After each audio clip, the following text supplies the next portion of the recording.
And welcome to our third lecture in this History of Art short course talking about Tuke.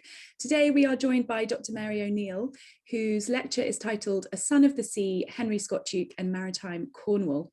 Before I introduce Mary, just a few reminders for those who are new to this class today.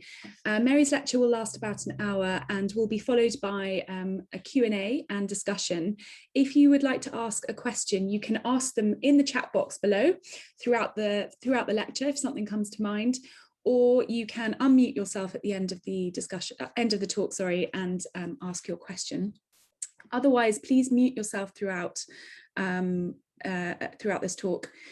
A reminder that this lecture is being recorded and we will be sending the recording round to you after the session. So Dr. Mary O'Neill gained her doctorate in art history from Oxford Brookes University in 2016, followed by a career in educational publishing in Oxford. She curated an exhibition of late 19th century Cornish painting, Model Citizens, Myths and Realities, at Penley House Gallery and Museum in Penzance in the summer of 2014 as part of her AHRC Collaborative Doctoral Award. She wrote the accompanying book, Cornish Fisherfolk, Art and Artifice, which was published by Sansom and Company. Mary O'Neill also contributed a chapter on Cornish art to the catalogue for Mythos Heimat, an international exhibition of works from European artist colonies mounted at the Landesmuseum Hanover in 2016. As well as her research on Henry Scott Tuke for the current exhibition, she contributed to an edited collection of essays on maritime masculinities to be published by Palgrave Macmillan later this year. She's also collaborating on an exhibition, Body and Soul, at the Higgins Art Gallery and Museum in Bedford in spring of 2022. And she has been a research associate at Oxford Brookes University since 2018. Mary is an occasional tutor in history of art at Oxford University's Department for Continuing Education and is currently researching Irish art of the late 19th and early 20th centuries. So huge thanks, Mary, for joining us this morning, and I will hand over to you now. Thanks very much, Nerissa. It's a great pleasure to be part of this programme around the Tuke exhibition, and yeah, I'm very pleased to be involved in it. And so this morning in my talk, I'm going to explore an important stage in Tuke's early artistic career, which focuses on the formative period of the 1880s when he renewed his contact and his connection with Cornwall. And in my talk, I hope to show the crucial role that Cornwall, with its distinctive maritime associations, played in helping the young Tuke to position himself on the national art scene. The relationship between Cornwall and the metropolis was important in Tuke's evolution. He was an artist keen to forge a name for himself by means of a distinctive subject matter and an even more distinctive boat-based approach to his work. And maritime Cornwall facilitated him on both fronts. So as a general overview to the talk, first of all, I'll situate Cornwall in the metropolitan imagination. Perceived as distant from the centre, how was it represented, for example, in contemporary travel literature? Then I'll very briefly outline the emergence of artist colonies to show how Cornwall, and especially Newlyn, was part of a pan-European fashion for artists interested in painting rural subject matter in the open air. And the next stage, I'll explore how Tuke built his reputation as a kind of Cornish artist mariner. Tuke's early enthusiasm for Newlyn caused him to declare, quote, "I wish I had been born in Cornwall," unquote. Though he was actually born in York, he incorporated maritime Cornwall into his public persona in a way that set him apart in a highly competitive field. And then finally, I'll review the significance of this nautical phase in his work in establishing his reputation nationally and internationally. After settling in Falmouth in 1885, he adopted a more distinctive nautical take. And this conscious shift capitalized on Falmouth's port identity and its association with seafarers. And it's a shift that I'll refer to today as Tuke's sailor strategy. So turning first of all to Cornwall, there's a definite anthropological tone in the contemporary accounts about the region by travel writers, and I've just selected 3 of these. Most travel accounts were produced for urban consumption, published in London largely, as these were. So it's interesting to see the ways in which the region, Cornwall, is presented with this in mind. Invariably, writers differentiated Cornwall from the familiar, and for that you can read metropolitan culture.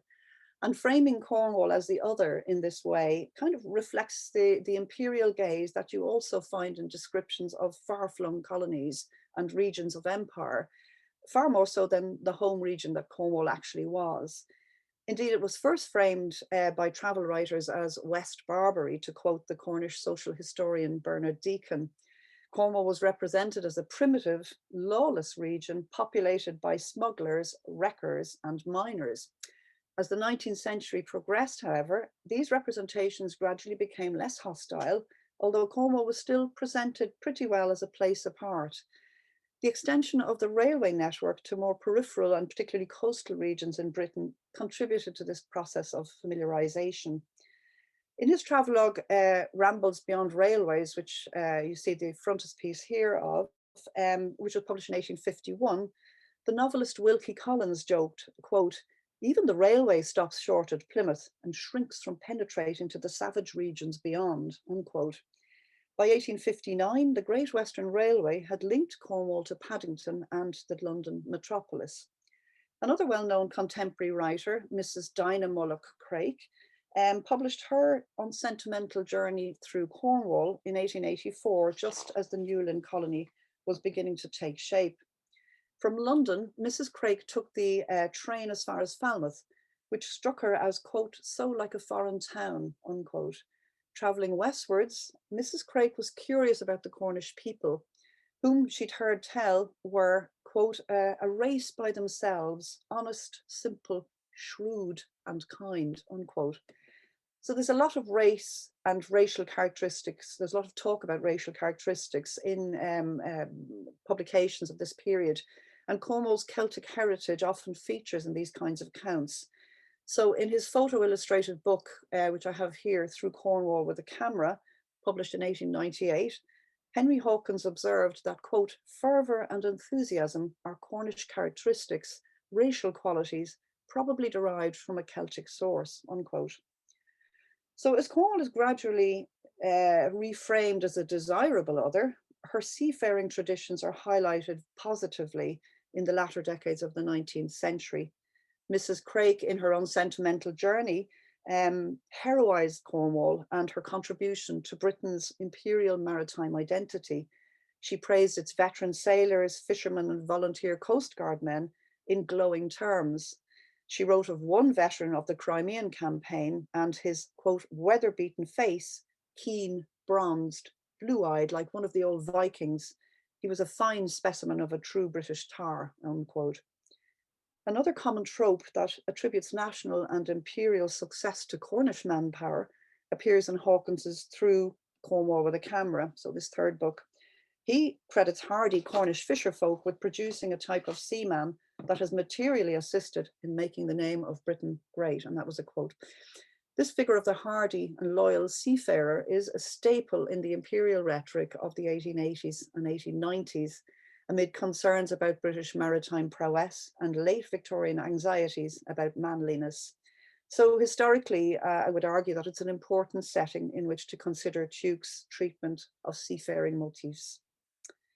So with the advent of rail travel and attendant tourism, representations of Cornwall as a desirable other intensified.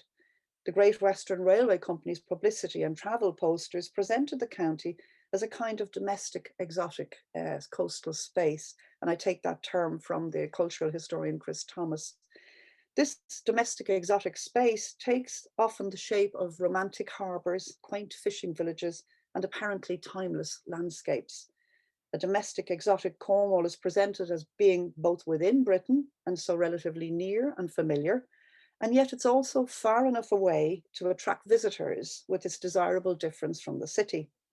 So in this 1908 poster, for example, we see represented the supposedly Mediterranean appeal of Cornwall. It's a daring proposition with a fair amount of artistic and geographical license at play, and it's the highly feminized poster promoted holidays at home. Cornwall was described elsewhere as, quote, "the only entirely foreign place you can reach without changing from train to boat after leaving London," unquote. And at the same time, Cornwall was promoted as a repository of solid English rural values. So that sense of it being near yet far crops up again. a Cornwall that audiences could read as a metaphor for the unspoiled English rural values. So, for the unspoiled natural beauty of England appears in the paintings produced in Newlyn, much earlier, obviously in the 1880s and 90s, but it's also very much at play here in this poster from the early 1900s. Metropolitan commentators had long been lamenting the encroaching influence of the city on rural life. The Irish-born Newlyn artist Norman Garston reassured his readers even in 1909 that despite the railway-driven influx of visitors, Cornwall's remoteness had preserved it from what he called vulgarization, so mass tourism. So this notion of distance from the centre, whether it be real or simply presented as such, was actually one of the main attractions of rural locations where artists gathered to work, especially en plein air or out of doors. These groupings of artists dotted all over Europe eventually coalesced, many of them, into artists' colonies. And in this slide, we see a group of artists in the Breton village of Pont-Aven in Western Brittany and Finistère.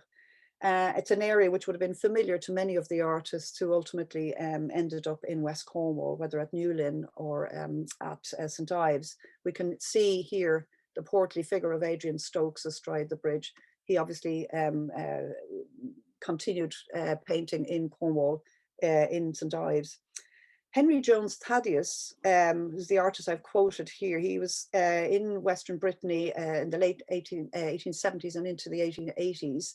I won't read the quote, but basically suffice to say that he describes Pont-Aven as an idyll for an artist interested in painting out of doors. Full-time supply of models. The village resembled a gigantic studio. I think you can take that as a summary of what he thought was the perfect site to work outdoors. And Newlyn was described similarly in the later 1890s by Stanhope Forbes, the perfect site to paint. The artist colony movement was a fashionable trend in the late 19th and early 20th centuries, and it reached its high point around the 1880s. Often picturesque, paintings from these colonies shared at least one key feature. They were infused with a marked nostalgia for the passing of rural traditions, and their scenes often seemed timeless.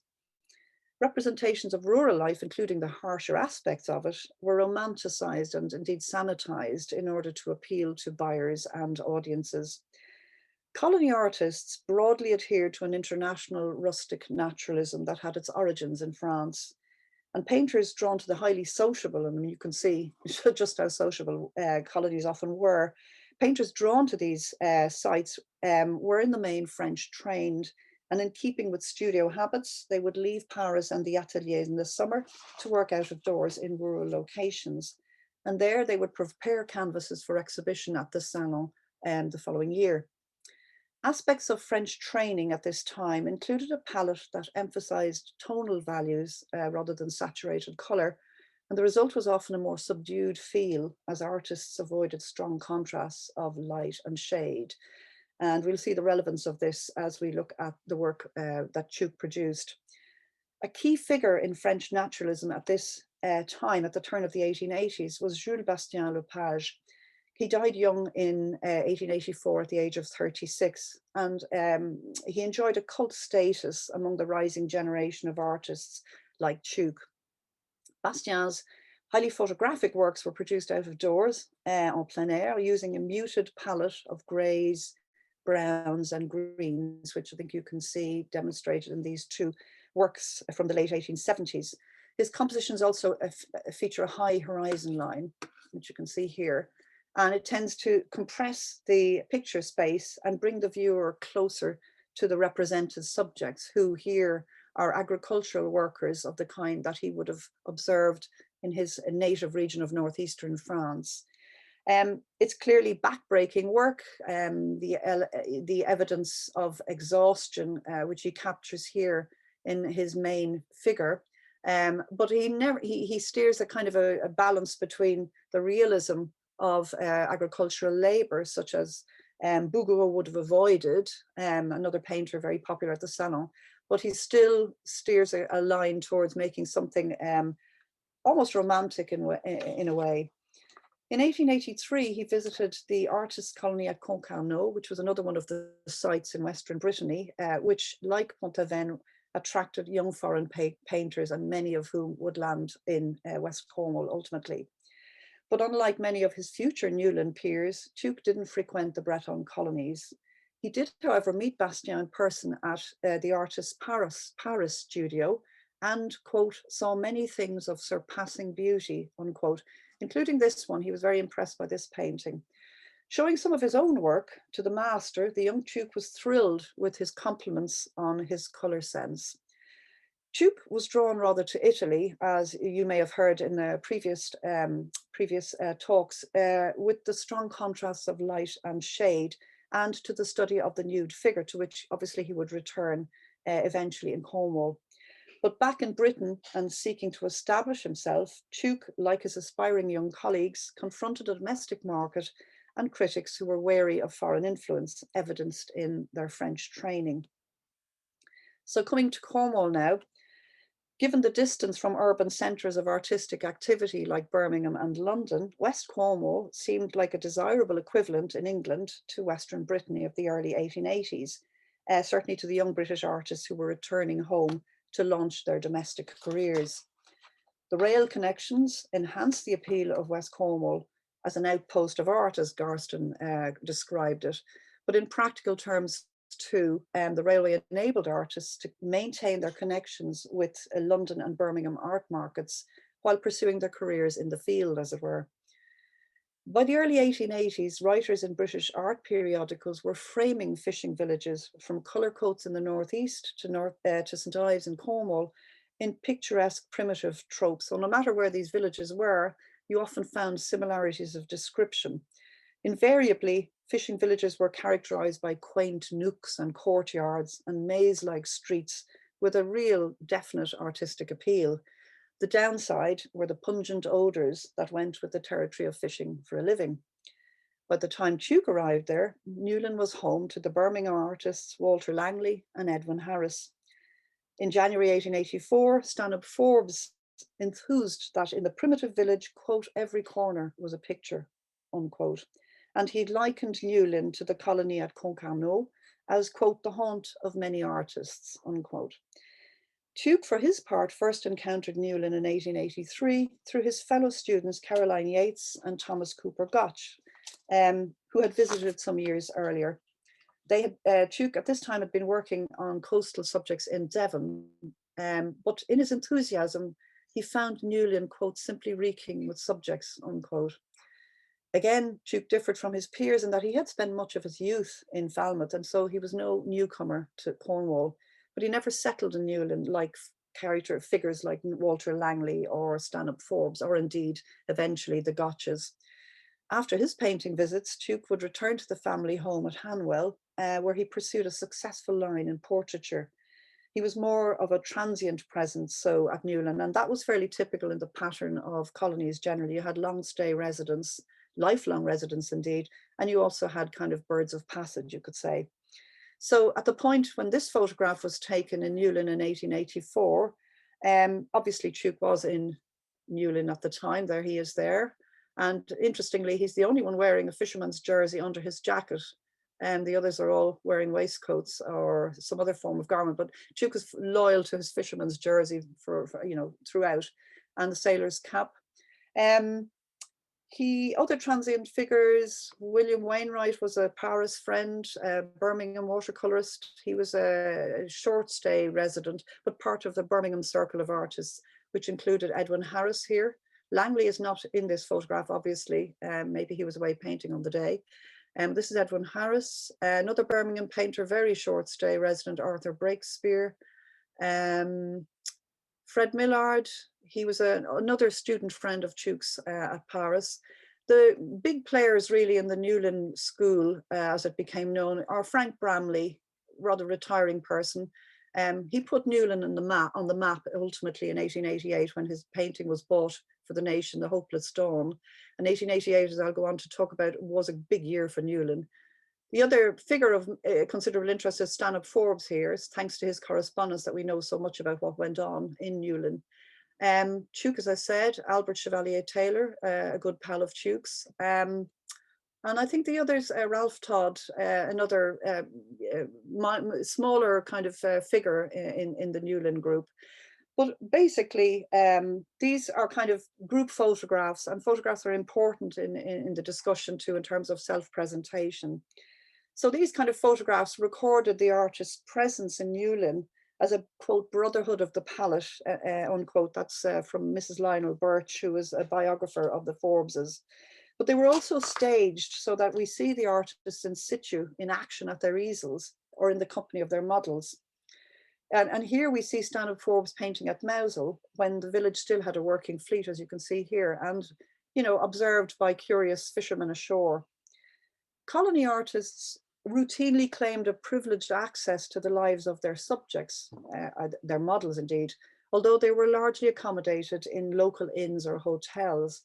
As Newlyn had neither at this point, the artists rented rooms from local people. And this claim to witness real life was designed to bolster their credentials as recorders of rural life, which would be very much part of the naturalist credo. They were not working in a metropolitan studio with hired professionals and a whole battery of studio props.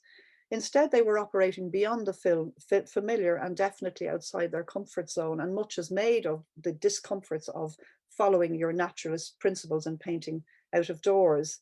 They rented studio spaces in fishing cellars or sail lofts, working spaces, quote, redolent of the promiscuous pilchard, unquote, as one unfortunate Newlyn artist described it. They hired local people, unpracticed, as models and depicted typical, preferably picturesque aspects of their daily life, always in the interests of authenticity. In general, women, children, and the elderly tended to be available as models rather than working mariners. But artists also tended to look for certain physical types to populate their representations of rural life. And it's important to note that such types were also readable by the art-going public and the critics. A readable or a legible narrative is an integral part of Newlyn paintings, which was often reinforced by their titles. And we'll see some of this at play in Tuke's work. And since we're talking about Tuke here, during his Cornish painting sojourns in 1883 and 84, he lodged with Philip Harvey, local fisherman Philip Harvey, and his family. So Harvey, as well as being a fisherman, was a sailmaker, and he lived in Newlyn town. And he and other family members modelled for Tuke, and by the account of Tuke's memoirist, his sister Maria, they were regarded as handsome sitters.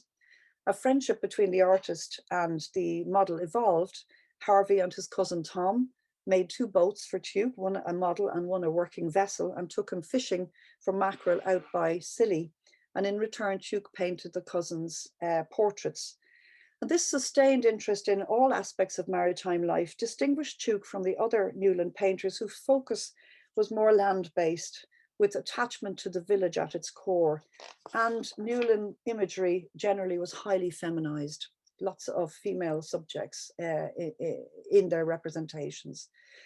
It's interesting to look further at the artist's self-presentation through photographs, as it tends to underline a contrast between artists keen on a group identity, such as we see here, and very much posing with the tools of their trade. So you're in no doubt that these are artists. They differ in their bearing, obviously, as well as their background, but in their dress from the local people whom you just see in the corner here. The difference and the contrast that you can see between that kind of self-representation and Tuke and his clear interest in not just being, you know, a part of an artist's group within a host community, but actually being part of the community itself, or certainly seeking to be inclined to be part of that community. So, you know, it's all part of a strategy of self-representation. And indeed, it's at Newlyn that Tuke begins to develop his nautical persona, which is then developed and built on in press coverage. So at this point, I'd just like to return to a point I just touched on at the beginning, obviously a point of contemporary fascination. And I'm referring to a particular concept of masculinity, which at the time was known as manliness. And it's relevant to Tuke's interest, I believe, in seafaring in all its aspects, and to how his nautical works were received by his audiences, and particularly by the critics. So admiration, such as we heard from Mrs. Dinah Craik, for seafaring types was widespread in the early 1880s, throughout the 1880s. And fishermen in particular were heroized, both as toilers of the sea and as reserves of manpower that the nation could rely on should the necessity arise. So the hardy, loyal seaman, as we saw, was a trope in contemporary commentary. It was part and parcel of the prevailing debate surrounding the fortunes of empire, in which the Navy played a key role. So seafaring types carried strong resonances. And Frank Meadow Sutcliffe's burly Whitby fisherman imagery, which were widely disseminated in the 1880s, tapped into the same fund of nationwide affection for seafarers.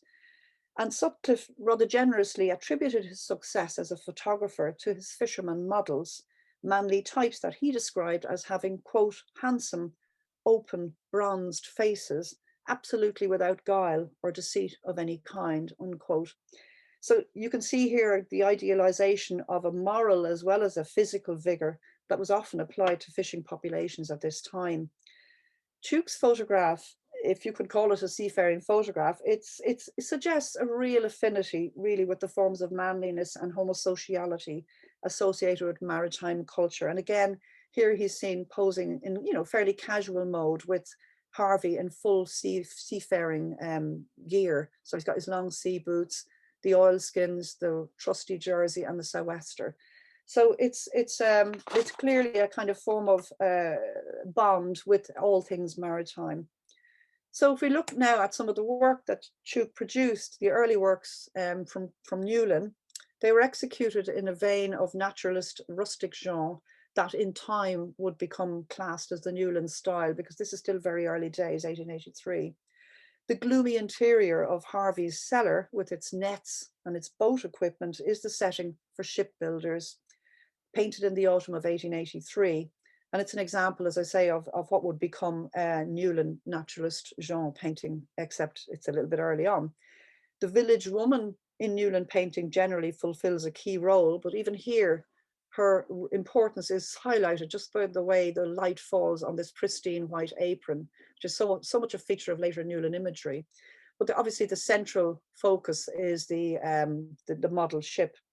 It prefigures the nautical themes that would define Tuke's sailor strategy. Indeed, the Times critic noted the young artist's promise and his, quote, intelligent use of French methods, unquote. You can see how the French influence being picked up. Despite the deep shadow, shipbuilders was deemed, quote, vigorous and manly, unquote, by critics. So recurring in contemporary critical reception, these terms reveal just how pervasive the notion of manliness was at the time.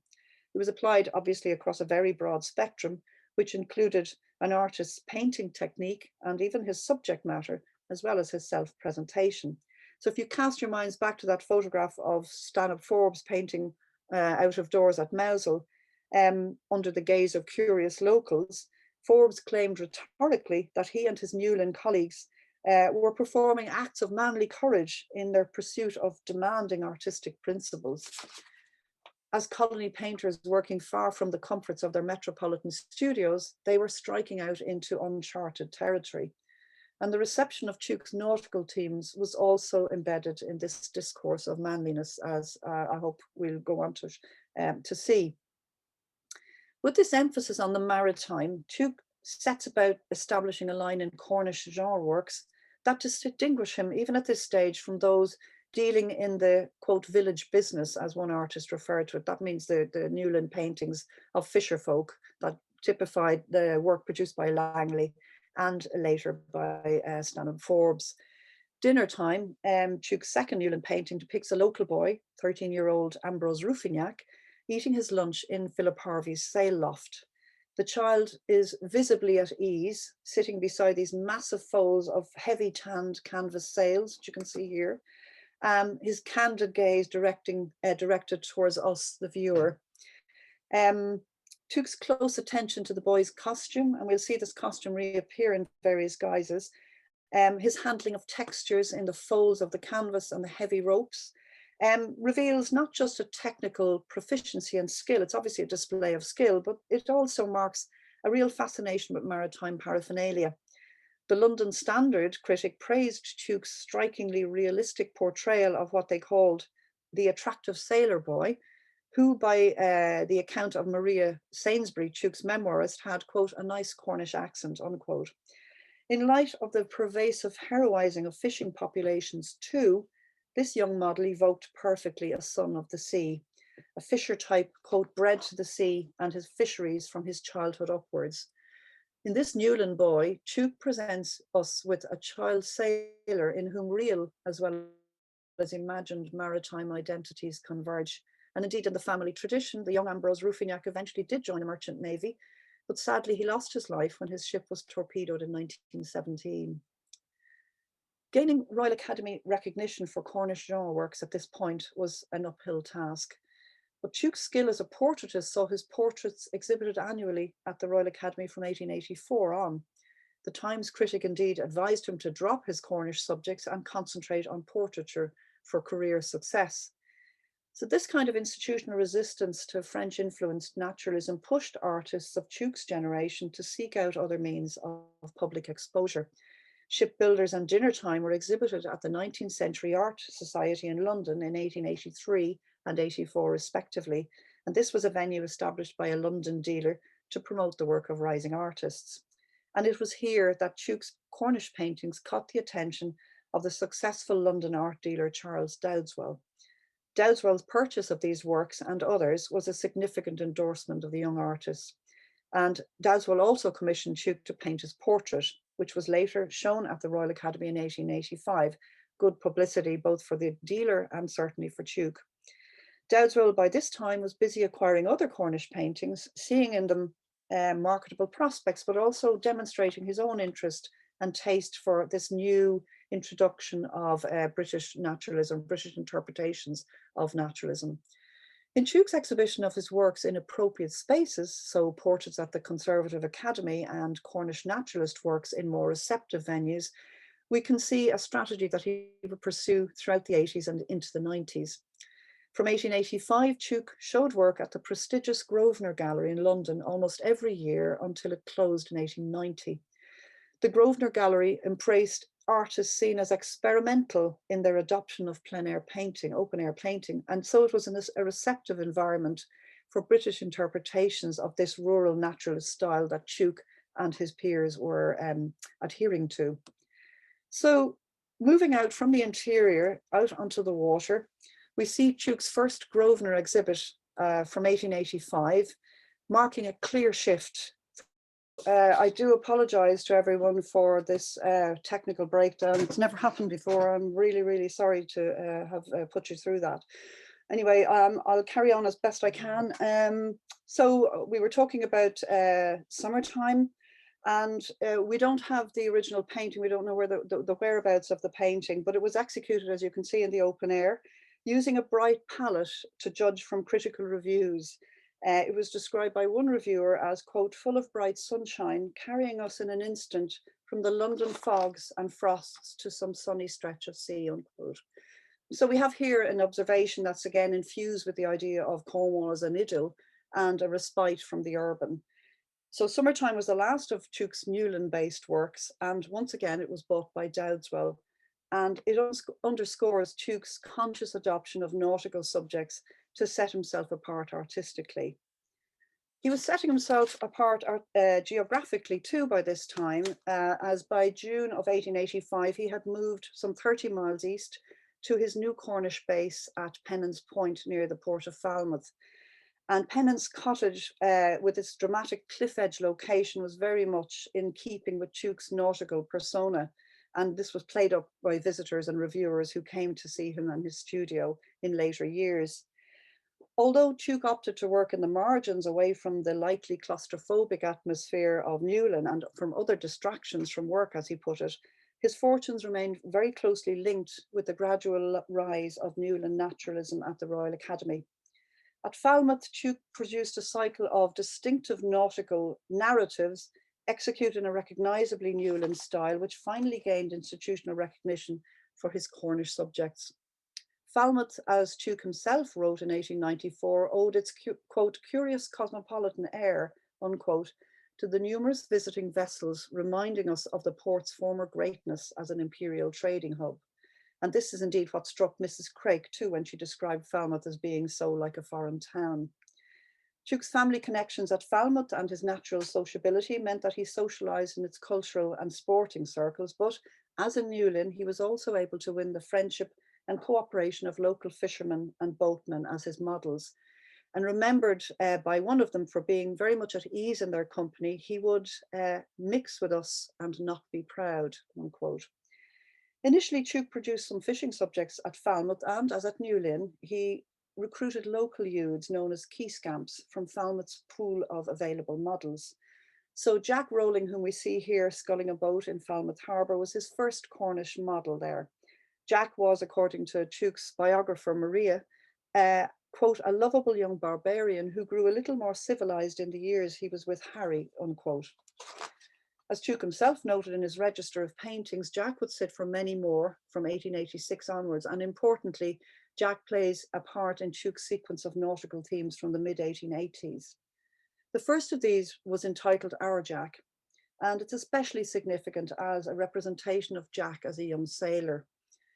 It was exhibited in 1886 at the Walker Gallery in Liverpool at the Autumn Exhibition, and the Walker Gallery this time was one of the most important display venues on the provincial art circuit. And it was given as a wedding gift to Thomas Cooper Gotch and Carrie Burland Yates, who married to become the Gotches. The plein air setting here is one of Tuke's own boats. By this time, he was beginning to collect a flotilla of different types of vessels. The Lily was a small key punt, fairly typical of the craft used by Falmouth's port workers, and the grey backdrop anchors the painting very much to Falmouth. As with Summertime, the viewer is placed within the space of the vessel, and this was the compositional technique, as I said before, that he pursued successfully for the rest of the 80s and 90s, establishing a trademark nautical approach to his subjects. But stylistically, Tuke hasn't broken links with Newlyn despite decamping to Falmouth.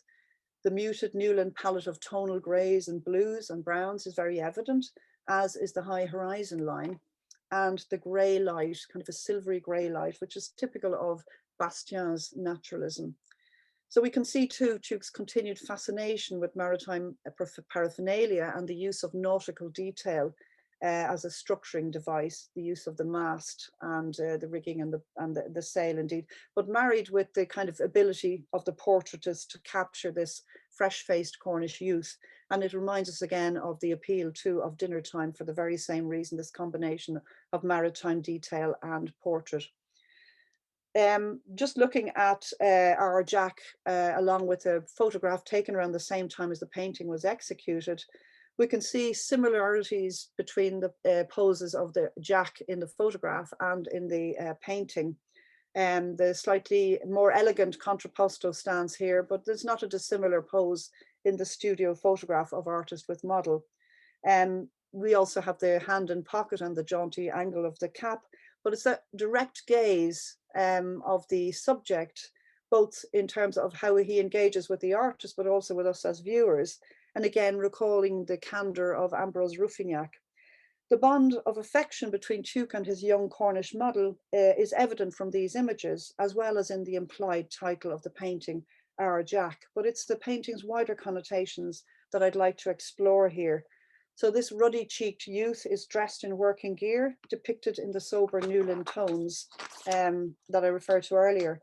And rather than the humble knitted fisher jersey of the photograph, Jack in the painting wears a smart blue jacket that, along with the title referencing a young Jack Tar, invokes a broader response based on the shared cultural assumptions about Britain's maritime heritage.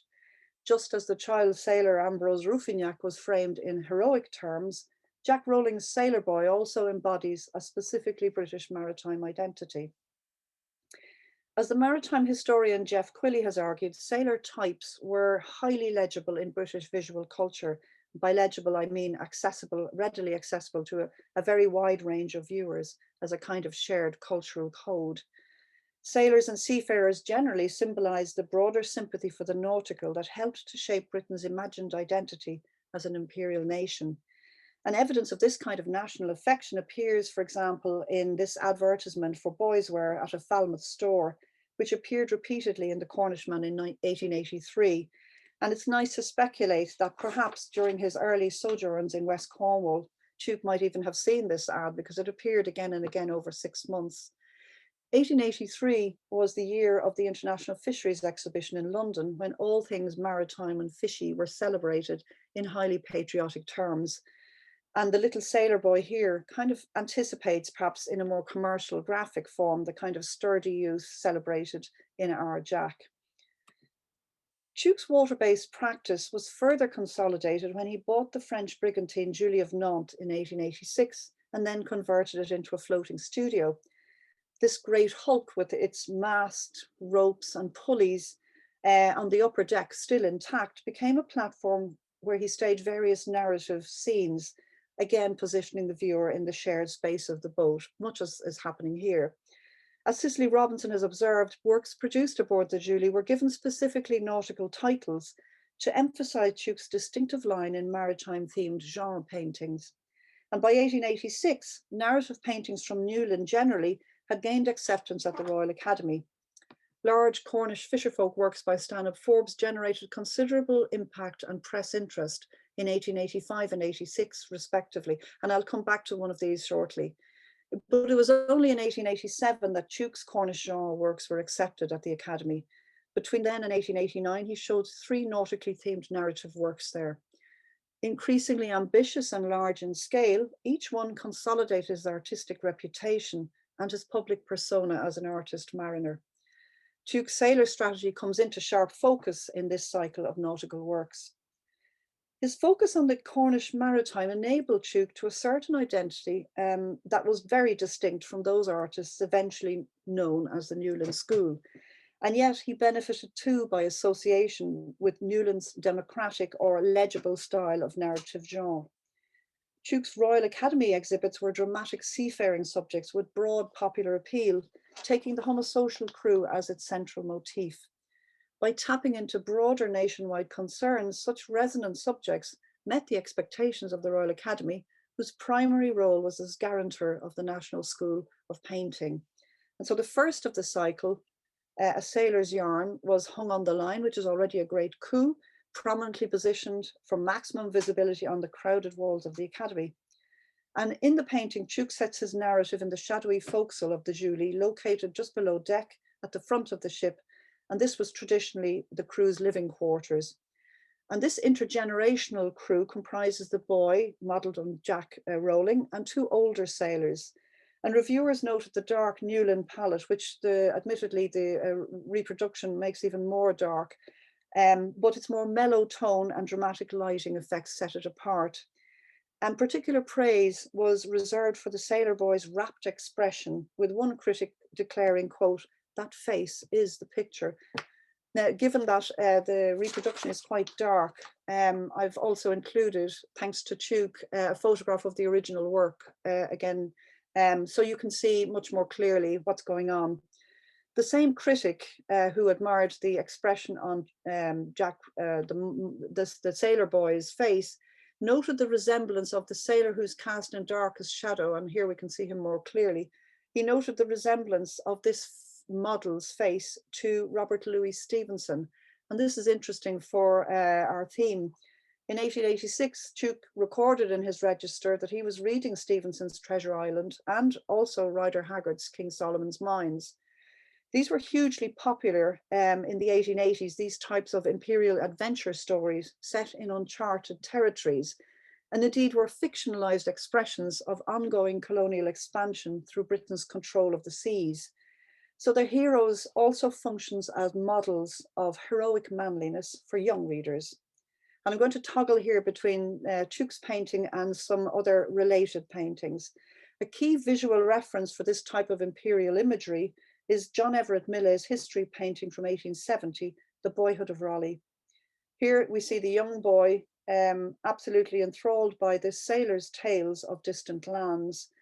And talking about types again and how important it was that they be legible, the visual sailor type here is indicated by various props, his earring, his tattoos, the anchor and some exotic birds hinting at his past adventures. The historical, and of course his sea tan as well, we mustn't forget. The historical context for this appetite for seafaring yarns in literature and visual art is very important. The naval anxieties of the 1870s had intensified by the mid-1880s. Coastal communities like Newlyn were not immune from recurrent invasion scares, and in one such scare in 1885, Stanhope Forbes wrote that the local naval reserve, which comprised largely local fishermen, expected to be called out at any time and were, quote, in a blue funk, unquote. Interestingly, this disjunction between how people were really feeling and these tales of seafaring heroism were, you know, these tales were meant to be reassuring and morally uplifting, whatever people felt on the ground. So if I return back to Tuke's painting, we don't see any of this style of imperial imagery going on. Instead, Tuke transposes a contemporary tale of distant horizons to the closed space of an ordinary ship in what would have been called a modern life approach. And unlike Millet's metaphor for imperial expansion, Tuke's old salt, his arm outstretched with his trusty pipe, emphasizes the homosocial bond that unites the ship's crew. The wisdom of age connects with the eagerness of youth through a compelling tale. So this motif of the intergenerational crew is also important, as it was a trope of fishing imagery. It signified the continuity of male tradition, and particularly the boy's progress to manhood in the practice of his craft. An effective example of this motif can be seen in Stanhope Forbes's 1886 Academy submission Off to the Fishing Grounds. The young boy, in his Newlyn fishing garb, embarks on the seafaring life as the older crew members look on. Indeed, a Cornish critic observed that the youngster was a somewhat juvenile recruit for a long sea voyage. But you can see too Forbes's use of the muted grey tonal palette of Newlyn naturalism, similar to what Tuke was deploying in Our Jack. Tuke's intergenerational crew in A Sailor's Yarn also implies a legacy whereby the old train up the new, and we'll see this again. And in light of Millet's resonant artistic legacy, Tuke's modern life sailors may also be seen to transfer the seafaring skills required to sustain Britain's maritime supremacy. Now, Tuke's choice of sailor figures rather than fishermen is interesting, not simply because they're different from fishermen. In fact, his models were Falmouth fishermen for the most part. But unlike fishermen, sailors were not traditionally heroized as toilers of the sea, rather seen as jolly Jack tars. In late 19th century Britain, however, the image of the sailor was rehabilitated. So he went from the rambunctious, transgressive Jack tar ashore to a patriotic blue jacket, to become what the historian of masculinity Joanne Bajato has described as, quote, the wholesome embodiment of nation and empire, unquote. After its display at the Academy, Tuke's representation of seafaring homosexuality travelled to the provincial circuit and then on to Sydney. Cornish art was regularly displayed and marketed on the imperial circuit, hence the location of several significant Newlyn works in Australia, New Zealand, and South Africa. A Sailor's Yarn was bought from exhibition in Sydney and in 1889, and thus Tuke's national and international visibility as an artist was on the rise. The next submission to the Academy in 1888, which was a big year for Newlyn, was Land in Sight, another shipboard interior. This again was hung on the line. So we see the young cabin boy modelled by Rowling interrupting a card game between two sailors modelled by Neddy Hall and William Hodge, as he brings exciting news indicated in the title. And you can see how the Newlyn anecdotal style, or the story picture as Forbes called it, functions here. The drama is conveyed in both the model's poses and, importantly, in the lighting. And I think, again, in Tuke's records, we have a photograph of the original painting whose whereabouts are unknown, and you get a better sense of the use of light, topboard light, from his floating studio. The art critic Alice Meynell published an influential article simply entitled Newlyn in the Art Journal in the following year, 1889. But her article was really referring to what had happened prior to that point, in the 1888 particularly. She featured the engraved reproduction of Tuke's work in her article, and indeed of all the major painters active in West Cornwall at the time. Cornwall, as I said, had triumphed at the Academy in 1888 when Frank Bramley's figure painting A Hopeless Dawn and Adrian Stokes's landscape Uplands and Sky were bought for the nation and now indeed hang at the Tate Britain. Meynell's article reproduced Tuke's cabin scene, which was unique among what were mainly cottage interiors. And she noted not just that Tuke used a direct top light, but what he was actually representing what she called, quote, the most characteristic figures of his sailors, unquote. And this type of comment, which recurred in critical reviews, reflects just how effectively Tuke's name had become synonymous with nautical subjects. And in the painting, rather in the reproduction, indeed in the photograph, what we see is a very spare interior with a minimum of props. All the focus is on the figures, which are cropped to heighten the drama, and it's almost as if caught in a snapshot. If we compare this with nautical interiors from the 1870s, and again referring to Millet, the imperial painter par excellence, his painting The Northwest Passage, which was subtitled "It Might Be Done and England Should Do It," charts in that painting feature very heavily, and of course they signify nautical exploration. But Tuke's painting has none of this. Instead, there's the stock studio prop of the telescope, which was also a common feature in fisherfolk paintings from Newlyn, and of course connotes both land, both real and imagined, on the horizon. If we situate Tuke's paintings as Alice Meynell did among Cornish works from Newlyn, she described the rare vigor and, quote, virile action with which he depicted his maritime men. So of course she's using the discourse of manliness here. Her article is equally infused with national sentiment. She describes the artists in West Cornwall as, quote, the most significant body of painters now in England, unquote. And she grouped them indeed as the Newlyn School, contributing to the popularity of a label that's still in use today. The dissemination of artists' works in the form of printed reproductions, such as we see here, increased their visibility among audiences, obviously beyond the exhibition goers in the cities, but indeed beyond Britain itself.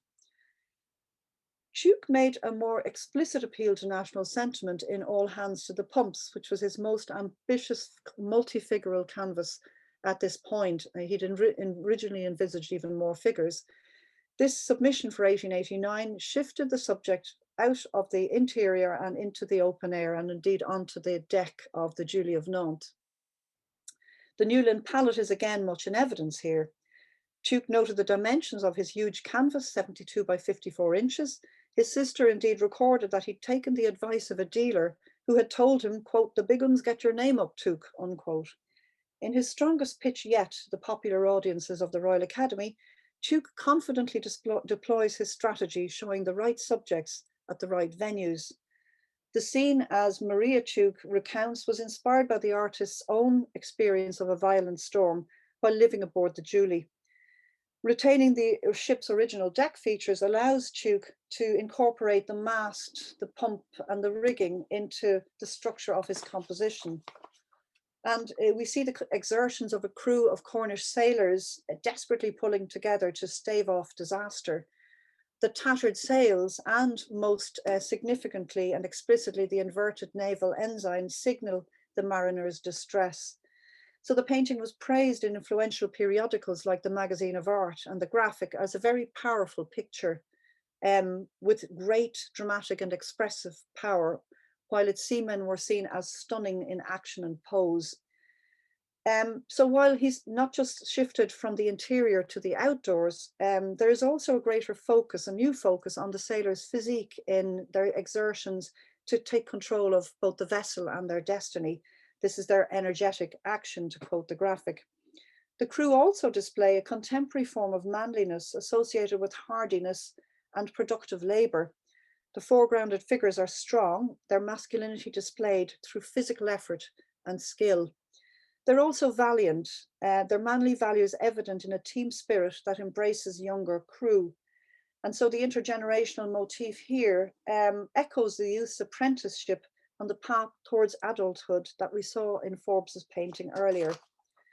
This concept of manhood derived from the heroic model of communal effort and readiness to risk life. Joan Bajat, whom I've quoted already, argues that the visible marker of the heroic working body in this period was the forearm. And Tuke's heroic canvas indeed features quite a prominent pattern of bare forearms that echo the rigging of the ship. Some of these bear tattoos, in the figure of Sam Hingston, whom I've included in a larger detail.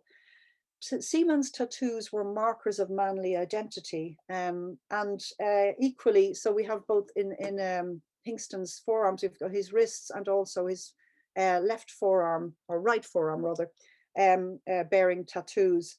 And the sailor boy tattoo on this forearm here, the sinewy forearm, which ideally it's much better to see it in the real because it's much more prominent.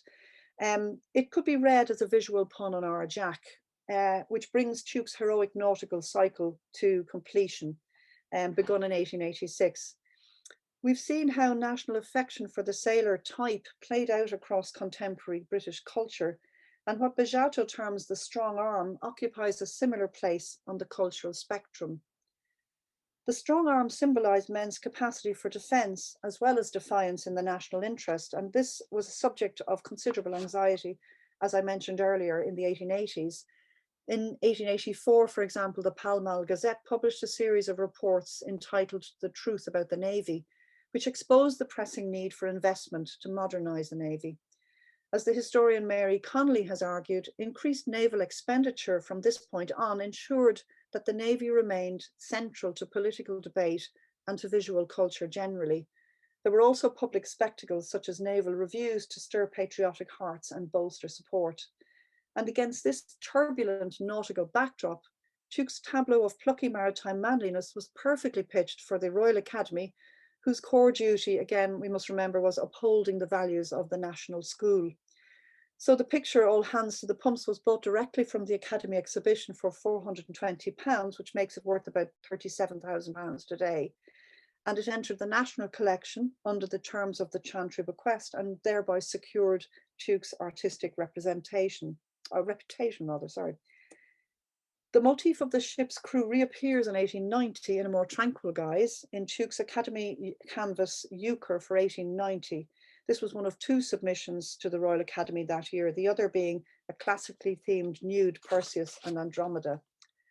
Critical reviews of Euchre emphasised Tuke's status as, quote, the successful depictor of dirty weather on the brigantine, or the joy of the sailor when the lookout has discerned land, unquote. And in so doing, they also confirmed that Tuke's sailor strategy had been successful. Leisure activities such as storytelling or yarning or card playing, formerly situated in shadowy interiors, have been brought out on deck against a calm sea in early evening. The high horizon line inherited from Bastien Lepage contributes to that strong sense of spatial compression. And indeed, we've got a strong contrast too of a rich red shirt on Sam Hingston, one of Tuke's regular models, against the Julie's green bulwarks, and hinting at the more vibrant palette to come. The tranquil scene also hints at the more lyrical mood that Tuke would strike with his second Chantry success in 1894, August Blue, and indeed in subsequent works set in Cornish idylls. Tuke's representation of, quote, the life and manners of seafaring folk, quote, was favourably received by critics, again considered to be strikingly realistic. Tuke individualizes his crew with portrait-like likenesses and a variety of costumes. These are important because he recorded the numerous shirts and caps he'd invested in for another related shipboard painting. The importance of looking the part in terms of physique and costume informed an artist's choice in naturalist painting, and what reviewers then read as a good study of character were, quote, working class faces not accustomed to downy lives, unquote. Once again, this reading reflects contemporary expectations that manly bodies be rough, bearded, and by extension, plucky. And so critics applauded Euchre as, quote, vigorous and, quote, a wonderfully virile piece, unquote. The passing of time in a space once again disconnected from land, a kind of liminal space, strikes a different note from the straining masculine collaboration of All Hands to the Pumps. Chose as his title Euchre, the name of a card game played throughout the Southwest to this day. It's a type of seaman's poker. And this localizes the scene to Cornwall more than any of the previous nautical works hung at the Academy. With Euchre, Tuke became known yet further afield, beyond the imperial circuit. The painting travelled to Australia in 1892, where he'd already exhibited a sailor's yarn. It then won a bronze medal at the Chicago World's Fair in the following year. In 1894, it was shown at the Munich Crystal Palace, where it won a gold medal as the more universally titled Sailors Playing Cards. It was purchased by the Bavarian government from the Munich exhibition and thus gained Tuke's work entry to a national collection in Germany. It's still held today in the Neue Pinakothek in Munich, bearing the German title for sailors playing cards, Matrosen beim Kartenspiel. Tuke's sailor strategy had proved an effective springboard to his career success. With his artistic reputation well established by the early 1890s, this strategy had largely served its purpose, and he would now replace nautical subjects with male nudes as his Royal Academy exhibition pieces. So by way of a conclusion, we can see from his register of paintings that from the mid-1880s onwards, Tuke framed maritime Cornwall for different audiences at different venues. He personalised portrayals of youthful maritime potential, Ambrose in the Loft in Dinner Time and Our Jack, through his choice of titles. The effective bond between artist and his represented subjects that these works convey is in its turn extended to the viewers engaged by these young models' direct gazes. With Our Jack, the painting's title activated the cultural significance of the apprentice sailor in late 19th century Britain. Ambrose Ruffignac is a sailor in the making. Our Jack is about to set sail from his home port of Falmouth. Seafaring themes appeal to the heightened national sentiment of a period in which Tuke was immersing himself in the Cornish maritime sphere. His Academy successes reflected this public appetite.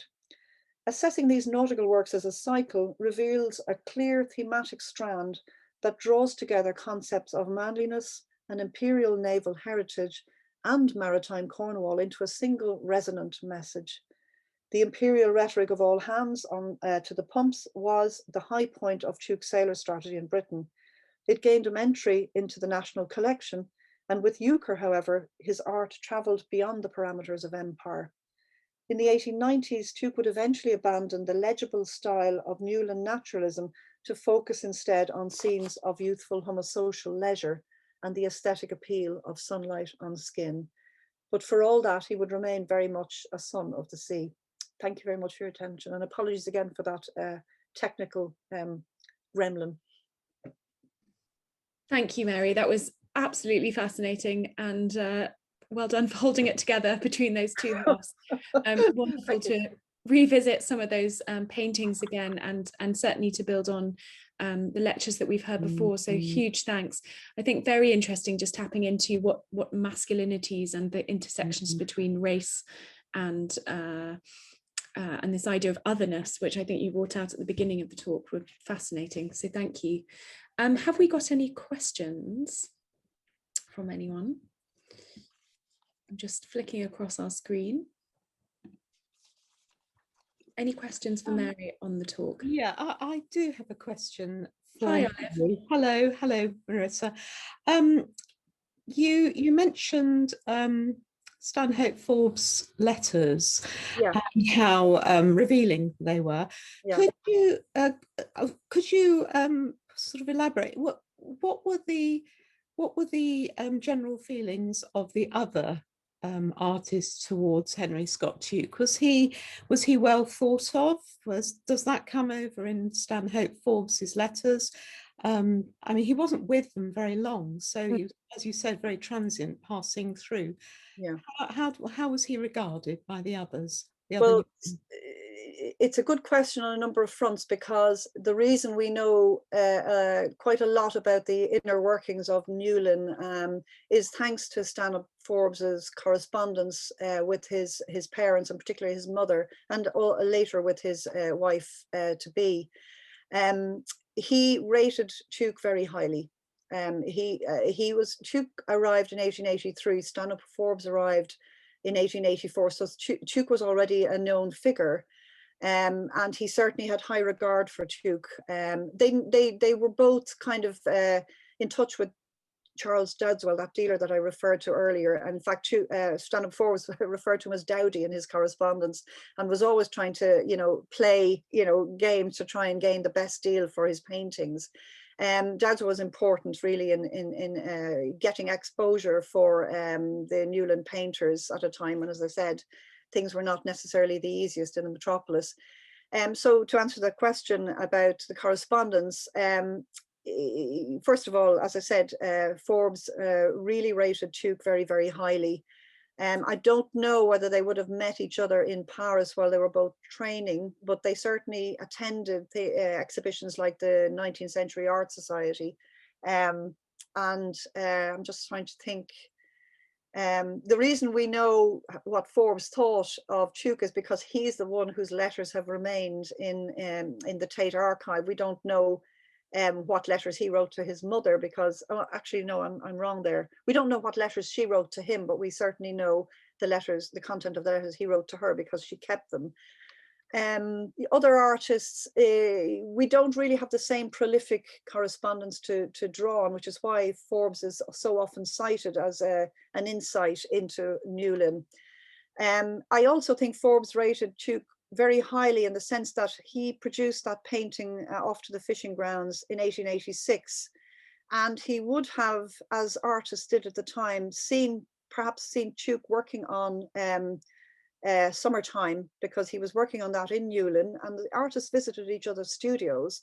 So it's quite possible that Forbes may have thought, oh, that's quite an interesting thing to have a shipboard painting, because you know, the timeline is right, the proximity and the likely exposure to each other's works would at least make it a possibility, because Forbes was not keen on painting on water. He was, you know, he was persuaded to do so by Hemy, who was obviously another Falmouth-based marine painter.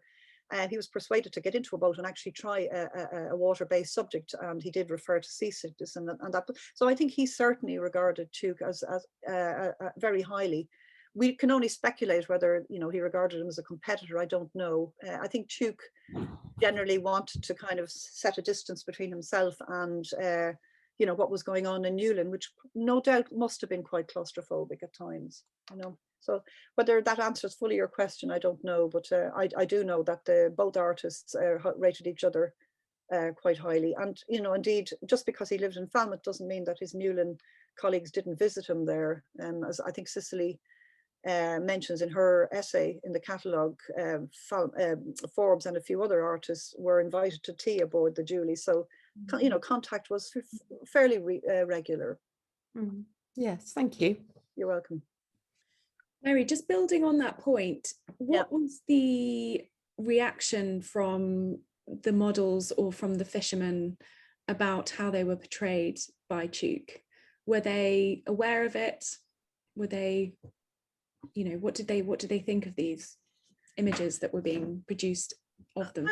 I would imagine they were, I mean, this is pure speculation on my part, but we do have a lot of testimonials, I suppose you could call them, from former models. Now that comes out much more in the later years, by which time he's painting his academy nudes. This is still very early on. I mean, he's still only around 26, you know, in his late 20s when these paintings are being produced, which gives you an idea of how long it took an artist to kind of break into the, you know, the national scene. He had a regular crew, you could call it, of models. I mean, you even just in the few paintings and reproductions we've seen here, he has the same models, and he always meticulously records the models he has for any particular work, as well as the conditions, as well as the time of day, the time of year, who the painting was sold to, how much it was sold for, if it was sold on, how much profit the dealer made. He's incredibly meticulous in keeping all of this. What he doesn't write about is, you know, whether a model liked this, that, or the other. I mean, we don't get that kind of insight.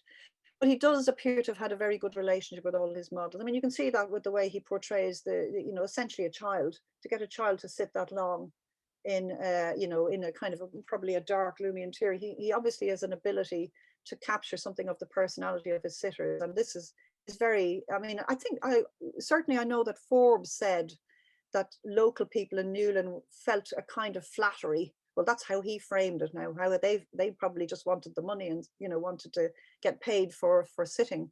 But I think there was a certain degree of satisfaction in the fact that they would feature in a Newlyn painting. Certainly when the school became much more widely known, it probably was a point of pride for many families that, you know, it certainly is now, that they have antecedents who were models for Newlyn painters. I can only assume that the models who worked with Tuke over and over again were happy to be portrayed as such. They certainly, this idea of engaging the cooperation of working mariners, that's quite a job. It's not every painter that paint. That's why you see so many women in Newlyn paintings. They were more available.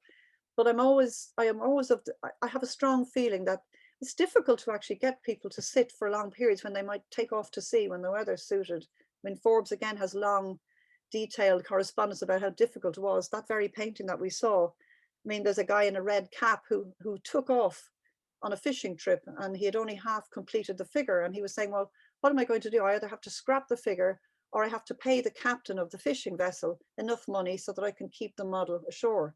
So these were real problems that our artists had. I mean, obviously fishermen had bigger problems living, but the kind of interaction between models and painters, it's a kind of a transaction like any other paid transaction. There was an interest in the models being paid, but I do think there was a friendship and certainly a sense of crew around Tuke and his models. Thank you. That's so interesting. Have we got any more questions for Mary? Just one, actually. Hello. Yes, very lovely talk. I think one of the things that I'm interested in is when we're talking about local people sitting for it. Of course, there's also the fact that he actually brought models from London, which is Walter Schilling and also Lily Pearl. So it wasn't confined just to local models. He actually brought some down from London as well. So I think it's important to get that balance. That I think Tuke, dependent on the painting, then decided what models he wanted. Yeah. And I think you're right about Walter Schilling. I mean, of course, Walter was a model, a Cockney model brought down from London. And he was a model for some of the early nude paintings, nude bather paintings that Tuke tried out very early on in the mid-1880s, but got into trouble with in the first exhibition of the New English Art Club. It would take a while before he would establish himself sufficiently to be able to, get local people to model in the same way. I mean, Laura Knight had the same problem with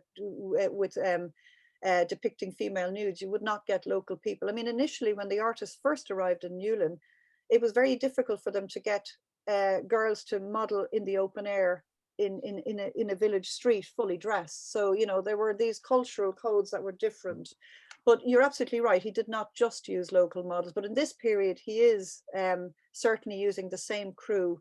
If you follow through the registers, you can see the same names coming up again and again. And I think that idea, that's the naturalist side of things coming in. You want authentic local people for these compositions, which are to varying degrees very clearly anchored in Cornwall and part of his Cornish artist mariner persona, I have actually I have another question. Sorry, if I could quickly introduce, you've just mentioned Laura Knight. I've just been to see the Laura Knight exhibition in Penley House, which was wonderful. Oh, look at you. Yes, I was lucky, and I'm aware that there's a number of Tukes from Penley in the Watts exhibition. But I'm just going back to Laura Knight. Whenever I see a Laura Knight in the flesh, as it were, in the real face to face with a painting, I'm struck by her sudden awareness and value of the light in Cornwall, and light comes flooding through. And I know you haven't talked about August Blue and onwards, that period of his work, but was there any connection? I mean, they overlap in time. Obviously, she's the second generation Newlyn group. Was there, do we know of much contact between Laura Knight and Henry Scott Tuke? That's a brilliant question, because it's something I've been looking at and thinking about. I haven't actually done any in-depth research to establish whether there was a link, but I do think your point about there being an overlap in time, obviously similarity of location. an interest in the portrayal of sunlight on skin, for example. When I'm looking at those later paintings, and don't ask me to give dates because I'm still preparing this for a course, but when I look at those paintings of bathers of hers in Lamorna, that light on the water, the turquoise, the incredible variety of blues and greens and turquoises, it makes me think of Tuke's, Cornish coves and Idylls, and boys bathing in those kind of idyllic liminal spaces almost. I think there is definitely, they would have been aware of each other, but I obviously I haven't done the research as an art historian to say yes, they definitely knew each other. There's quite possibly, I think they're influenced by similar interests, to be honest. And I do think that sense of colour and light, extraordinary light, is very strong in both, because it is extraordinary when you see it for the first time. Yes, it is. It is as real as you think sometimes these are so unutterably beautiful they can't be real, and then you actually see Cornish seas of this type, and they are stunning. So yeah, I think it's a really interesting point and something I would like to investigate further. I think it's interesting on a lot of fronts, this interest between, or this common shared interest in light on reflected light on water, and indeed her interest in the nude as well. I think it's that link between the nude and Cornwall is interesting. Yeah, thanks for the question. Yes, thank you. Thank you so much, Mary. I think we'll have to leave it there, but huge thank you for joining us this morning. Thanks for bearing with all my technical hiccups. I'm so sorry about that, but thank you. That's okay, please don't worry. I will send a recording without the gap in the middle to everyone thank you. In case you want to catch up, and I'll send a copy to you as well, Mary. But thank you, that was absolutely fabulous, and I hope that encourages, if you haven't seen the Tuke exhibition and you're able to, please do come and see it. It is glorious. I popped in on Saturday, and with this rain, ongoing rain, it's just a breath of sunshine that you all need. So thank you. I look forward to seeing you all next week, and I will be in touch with the recording. Thank you again. Thanks, Bye-bye. Bye. Bye-bye.